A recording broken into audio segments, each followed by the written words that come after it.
जब भी किसी महिला को ये पता चलता है कि मेरी नलियां बंद हैं, शायद ये कारण है जिसकी वजह से बच्चा नहीं ठहर पा रहा है, तो इसमें सबसे पहला जो सवाल महिला के दिमाग में आता है वो है कि क्या मैं नेचुरली कंसीव कर पाऊंगी या नहीं। तो इसका जवाब जो है दो चीज़ों पर डिपेंड होता है। पहला कि नलियां आपकी दोनों साइड की यानी ट्यूब्स आपकी दोनों साइड की बंद आई हैं रिपोर्ट में,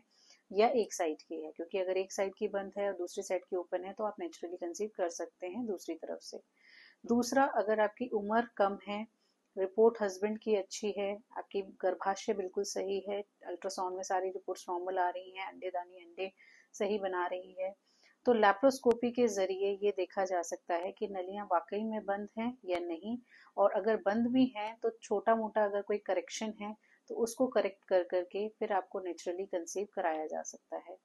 तो इसके लिए सबसे पहले आपको एक आईवीएफ स्पेशलिस्ट को मिलना चाहिए अपनी रिपोर्ट्स के साथ में, एंड देन डिसाइड करिए।